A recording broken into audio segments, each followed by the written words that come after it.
Hello, everybody. Good morning, good afternoon, and good evening. Welcome to Adobe Developers Live Commerce Edition. So I am so excited to see everybody. Just had a really good chat with some of the folks here in the meet and greet. We've got folks from all over the world here, and we've got a really exciting lineup today. So for those who don't know me, my name is Eric Irway. I'm the group product manager for our experiences product here with Adobe Commerce, based here in Austin, Texas. I'm been with Magento, now Adobe, for about 7 years or so, and I can't imagine a more exciting time to be part of commerce, but really be part of this community.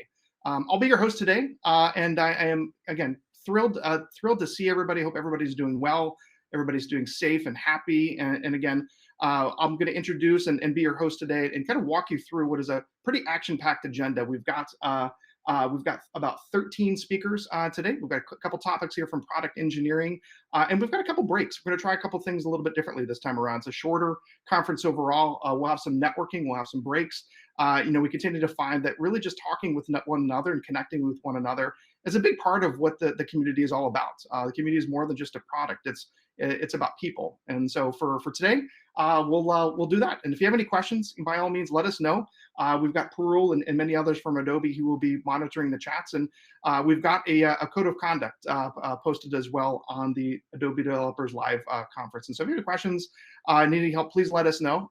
We do have a hashtag Adobe Developers is your hashtag for today. So feel free to tweet often and let us know what you think. And we'll also send a survey afterwards with regard to feedback. So let us know how we did. Let us know how we can do these better, and we'll continue to do more and more of these throughout the year. So again, thank you so much to everybody for attending.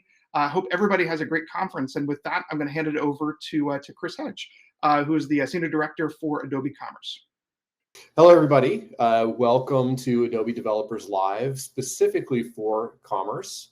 My name is Chris Hedge. I'm the Senior Director of Product Management for Commerce. I'm so excited to be able to host a Developers Live event here specifically for the Adobe Commerce and Magento open source products. And personally, I'm thrilled to get to deliver the opening keynote for the event. I'll admit this is the first time I've gotten to do a keynote for an Adobe or an Adobe Commerce event like this. I've done a lot of roadmap presentations and other opportunities to get to meet with the community, but never really a chance to lead off an event. So I am very, very excited. And like Eric said, we've got some absolutely fantastic sessions coming up that I'm also excited to get to see, and I hopefully all of you are as well. There is so much going on right now with the commerce products that are important for our developer community. And again, great sessions with people that are far smarter than I am that are going to go in depth to all of these great topics. So I do get to give a broad lay of the land and give a little bit of an overview about a lot of the different types of content and the different areas that you're going to hear about this morning and this afternoon. But before we get all of those other sessions underway, why are we here today? What are we here to talk about? So the developer ecosystem has always been absolutely critical to the success of Magento, and that's no different for Adobe Commerce today. It starts with our extension marketplace, where developers have created over 4,000 extensions and integrations over time. With our open source core across 2021, we had over 12,000 code contributions that's helped to improve the quality and the capability of that core code base, submitted by 70 different partners and over 400 individuals that sit outside of the Adobe organization. And developers take advantage of our market-leading extensibility to customize commerce experiences and core processes in order to deliver their merchants' unique brand promises to their customers. In fact, we hear consistently how that flexibility is the #1 reason why technical implementers select Adobe as their commerce platform of choice. So whether you're a system integrator, you're an extension developer, an in-house engineer, or an independent implementer, you bring our product to life for our customers. You are the ones that provide the customizations that help them achieve their unique business goals, and you, quite simply, are what makes this product unique in the industry. So we're here today to talk about you, the developer, and what's important to you and what we are doing to help make your experience better and give you the ability to drive more value to your customers. So I expect that most of you out there work with Magento open source as much, if not even more, than Adobe Commerce. So I want to address straight off how we're thinking about open source now and into the future. And for those of you who attended the event, you'll recognize a lot of this particular slide from my Magento Association Connect session in October. Magento open source and our developer ecosystem have always been and will remain a critically important part of Adobe Commerce. We're on a journey to augment the core capabilities found in our installed code base with SaaS-based services, but we have no plans to deprecate the core application code or our support for in-process customization. We have adopted a thin core strategy that's been driven by consistent customer and partner feedback about the effort and costs associated with doing required upgrades. And as a part of that strategy, you will see that all new significant capability development done by Adobe is now being delivered outside of that traditional installed application. But it's important to note that we will continue to deliver security, compliance, and high priority quality fixes to that installed code base and to the open source customer base. That does not mean that Adobe is not investing in things to help our open source customers and our open source community, or that the community has no means to contribute to the open source or Adobe Commerce products. In fact, we've made some amazing progress in this area that I'll talk about in just a moment. We have heard from the community about needing more frequent and transparent communication and about concerns about the Magento Association. And again, we're committed to working with all of you across our global community to help find solutions. So that was from October.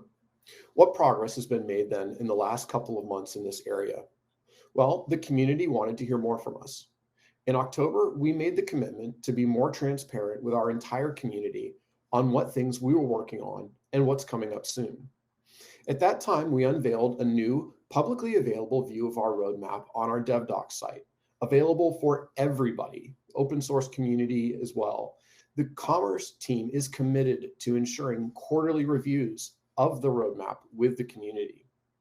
You can see there a direct link or a QR code that will help point you to that page out on DevDocs. We recently kicked off a monthly community newsletter that started in January. Of course, events are our favorite and best way to get out there and engage with our community and to share what's going on.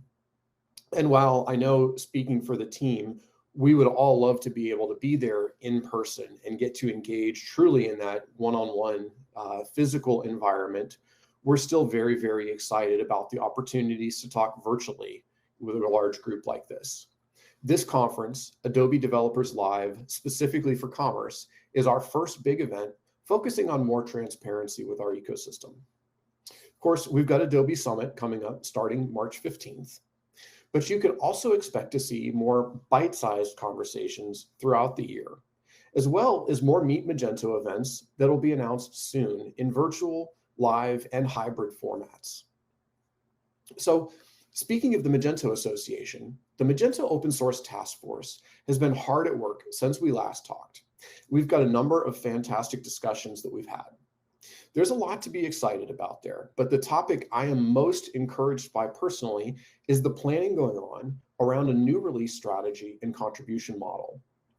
We're exploring a new release strategy based on a long-term and short-term support model, otherwise known as LTS and STS, used by many platforms today.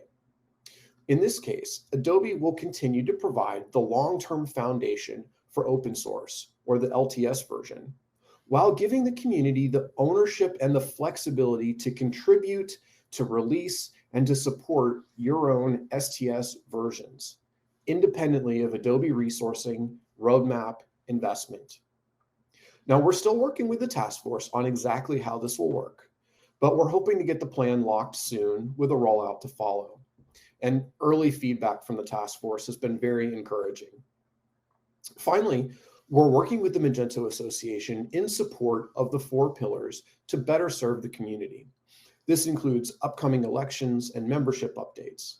The Magento Association is also exploring new content like the Proceed to Checkout podcast and how we can expand magentoassociation.org as the new home for Magento open source. The commerce team at Adobe is truly excited about this reinvigorated, and evolved partnership with the open source ecosystem.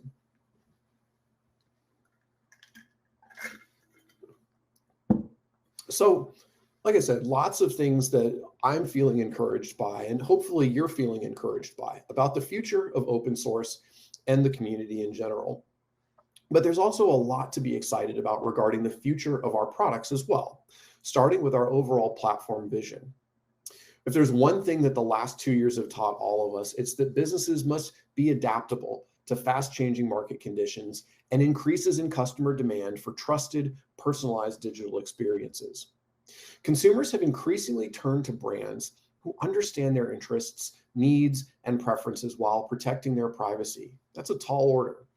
At Adobe, we need to deliver new tools and an evolving platform that provides the developer ecosystem with additional flexibility when customizing, adapting, and delivering those trusted, personalized digital experiences at scale and in real time to meet that ever-changing demand of the customers. We call our vision for this platform evolution Commerce on Adobe Experience Cloud, a best-in-class, always current, composable commerce platform.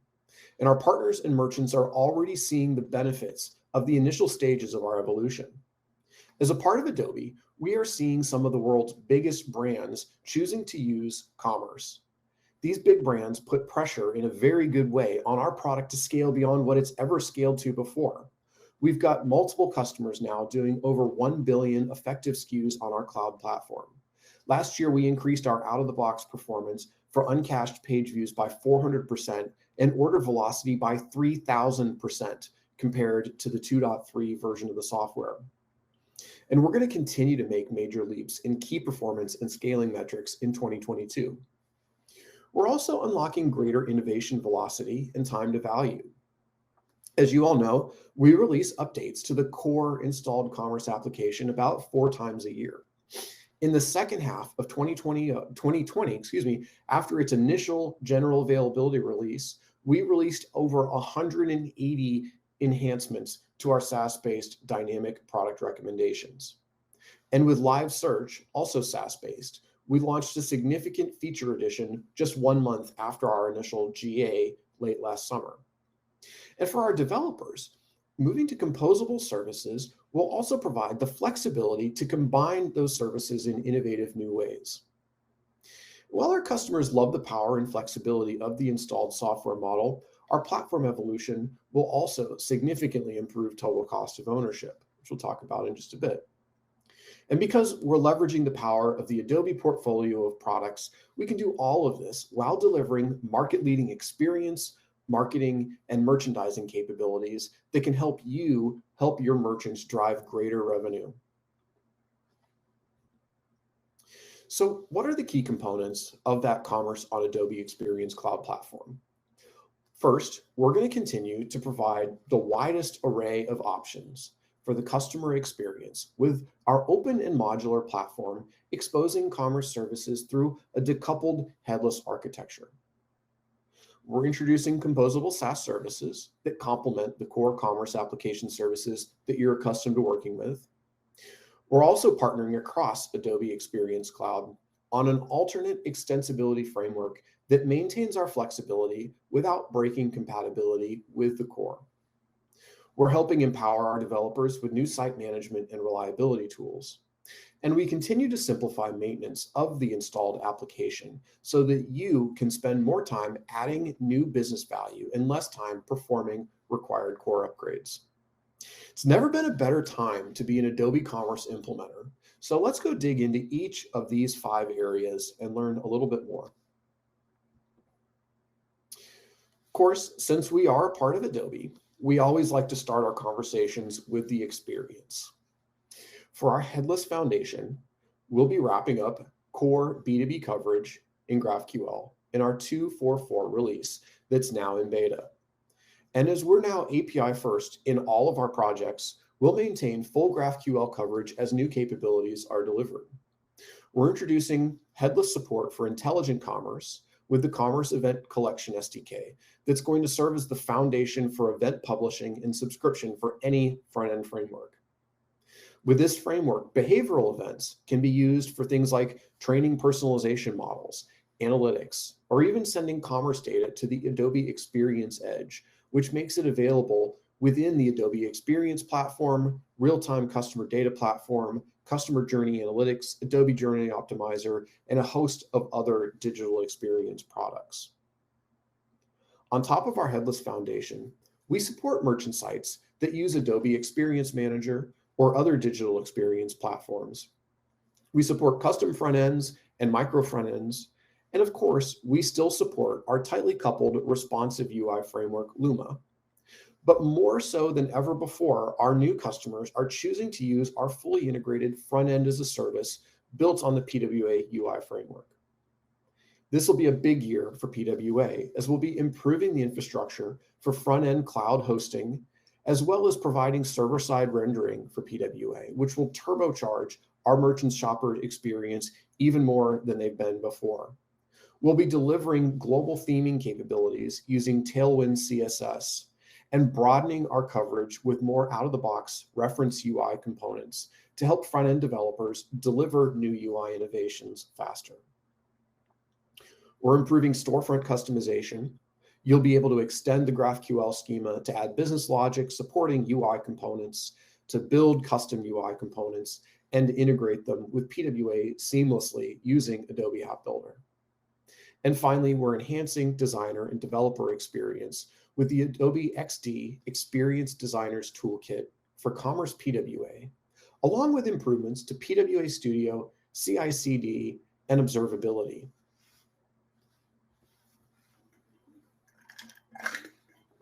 As a commerce developer, you intimately know the ins and outs of our installed code base. And while we will continue to rely on and support the installed application that you're accustomed to, as I said earlier, we are on a journey to augment it with modern composable SaaS services that will tremendously simplify the maintenance of the commerce application. As I said earlier, they'll also provide the flexibility for our developers to combine services in innovative new ways, or to more easily decouple and plug in third-party or custom services when needed. You've likely already noticed that big new capabilities such as product recommendations and live search were all introduced as SaaS services.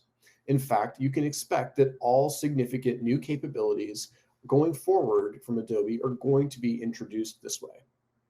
At the same time, we're beginning to build out core commerce domain services such as catalog, inventory, and pricing as SaaS services. But again, this doesn't mean the existing installed code services are going away. Those services will remain in place in the installed commerce application. In fact, we think this is going to be a key differentiator in this new architecture. We'll still be delivering a complete commerce platform out of the box, not a bag of Lego bricks that have to be integrated together before even basic commerce functionality can be unlocked. We will allow merchants and developers the flexibility of when and how they choose to adopt the new SaaS services, or even to continue to use the existing modules in the installed code base in the event of business-critical customizations that have been made there.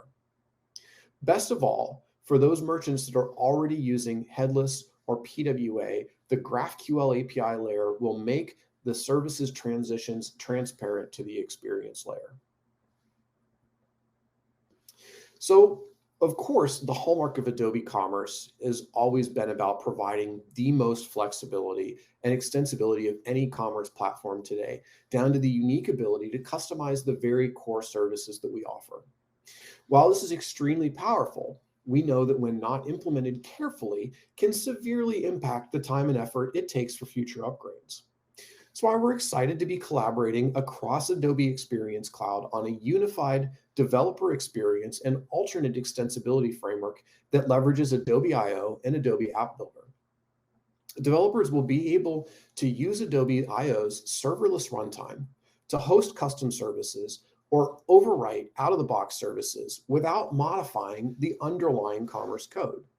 The new framework will maintain our flexibility without risking merchants' ongoing maintenance costs. Leveraging Adobe App Builder, commerce developers will be able to build custom micro front ends that can be seamlessly integrated into the storefront or back office user experiences. Extend Commerce GraphQL and REST APIs via no-code or low-code integrations with those of other Adobe digital experience products and third-party APIs. And to use new commerce events to synchronize data between commerce and third-party ERP, PIM, CRM, or enterprise middleware.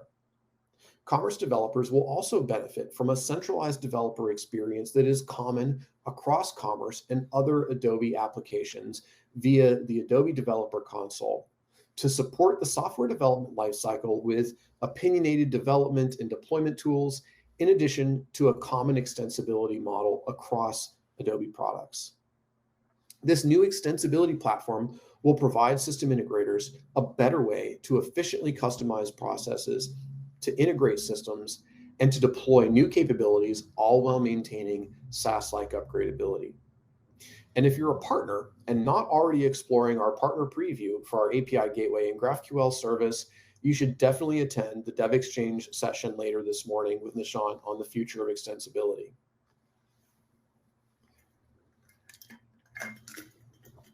All right, we've talked about several things that we're excited about. This is all around turbocharging developer innovation. But we also know that being an engineer isn't always about building sexy new business capabilities. Oftentimes, you just need to roll up your sleeves and do the dirty work of supporting your production sites.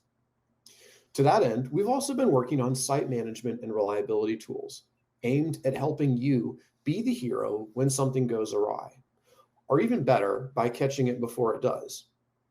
We know it can be challenging to apply a new Adobe Commerce update when your implementation has significant code customizations.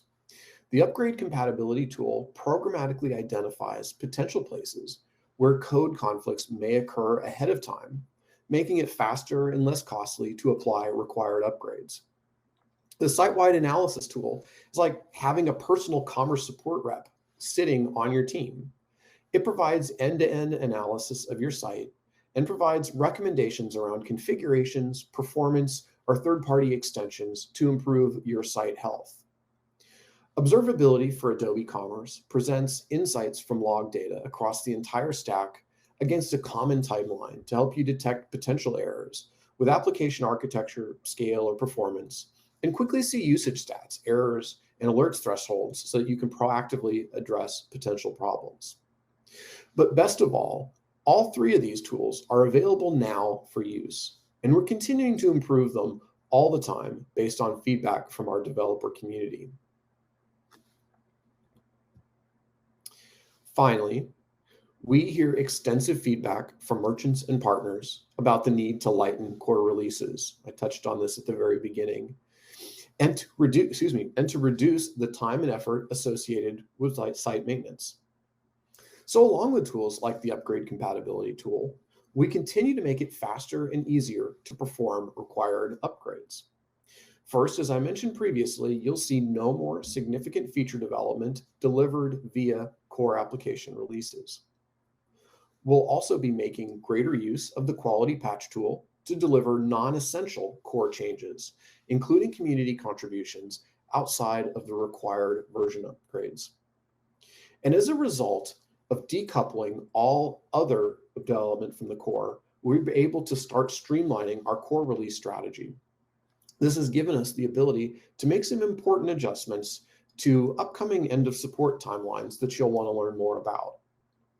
And speaking of releases, Adobe Commerce and Magento open source version 2.4.4 is coming soon and is going to provide merchants with a significant performance boost coming from PHP 8.1, which replaces PHP 7.4, which is going to reach end of support in November of 2022.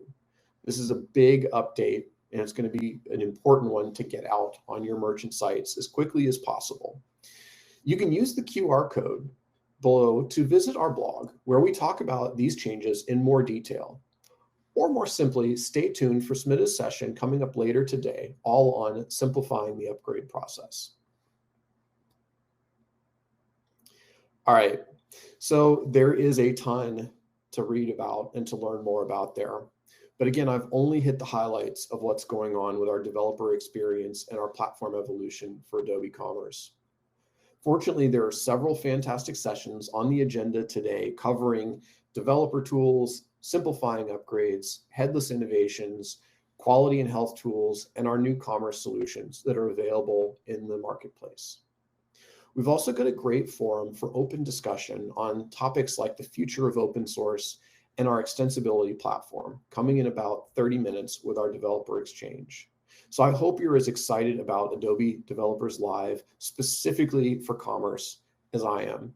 And again, thank you for joining me this morning. Now, I think we have some time left. I'm happy to answer some questions in the chat or turn it back over to Eric. So again, thank you for your time today.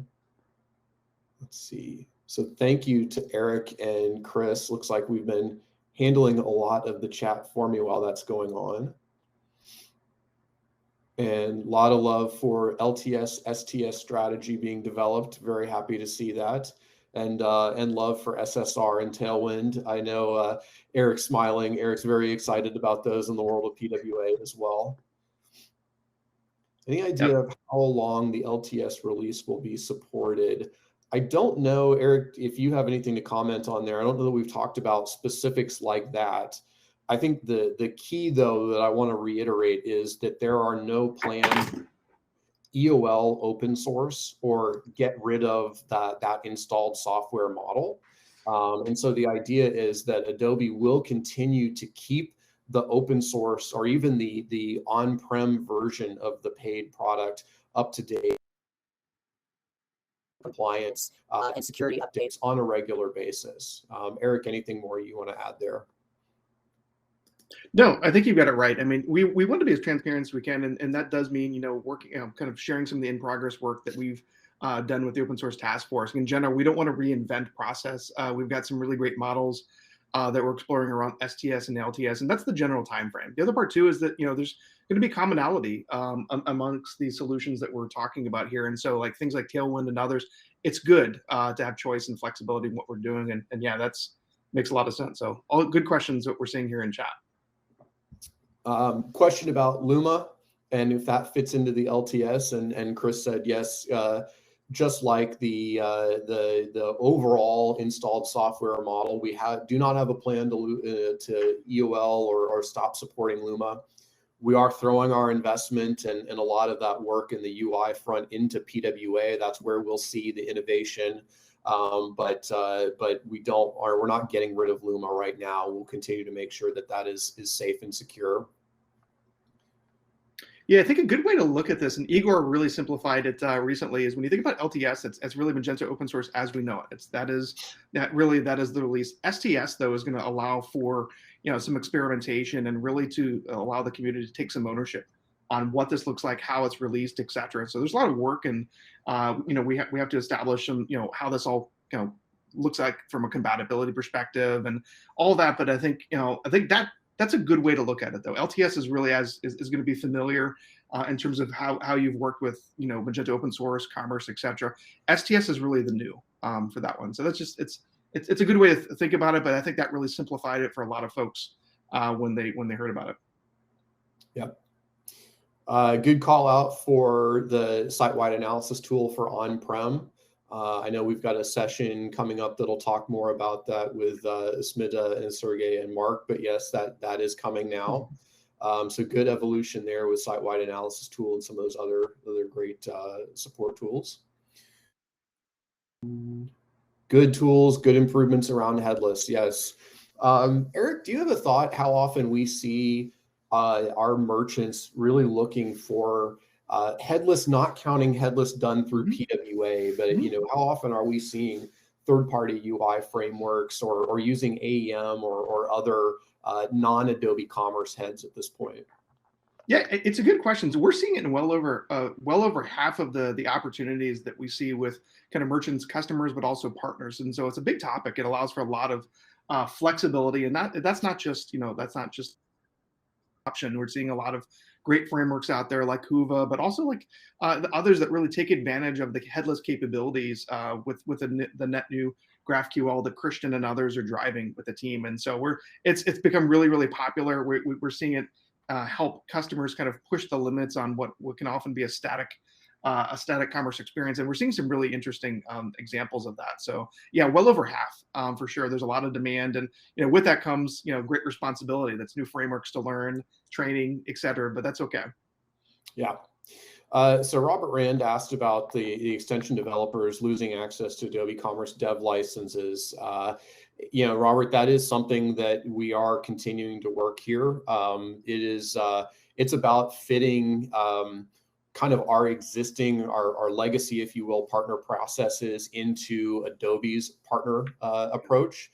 I know that is taking longer than we would all like, but it is something that we are still trying to work on to make sure that everyone can have access for building extensions for both the paid versions and the open source versions. And then Peter asked about, so LTS doesn't mean a stable core and only security fixes. I may be simplifying it a little bit. I mean, to me, that's what we're talking about here is Adobe's responsibility with the open source core is about maintaining stability and security, and I'll throw in maintaining PCI compliance. And the idea there with the community-owned STS versions is that can be where community authored, community developed new innovations and things can live. So we're very much focusing on, again, that the idea of keeping our core updates as thin as possible, and making that easier and easier to take those security updates. And also, to me, that's a big part of the idea of what LTS is about for us is stability, lighter updates, security compliance only.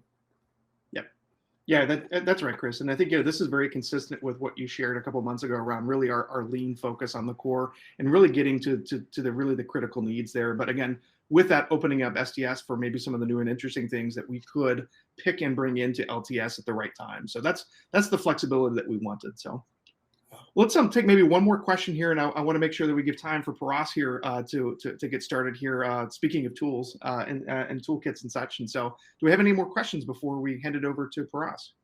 Yeah, Robert asked about any other anticipated Adobe Commerce features coming to Magento open source.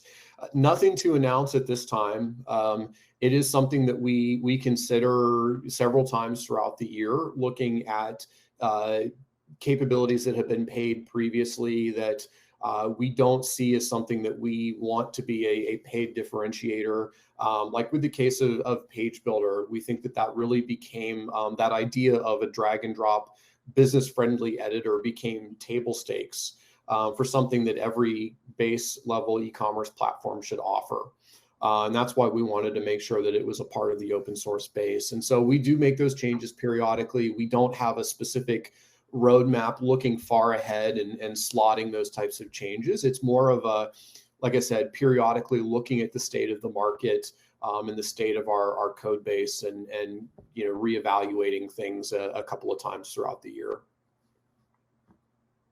Yep. And the open source roadmap will be a really nice guide for that. I know some of those I think are extensions of current capabilities, but you'll see net new pop up under that over time as we update that quarterly. Yep. Well, great.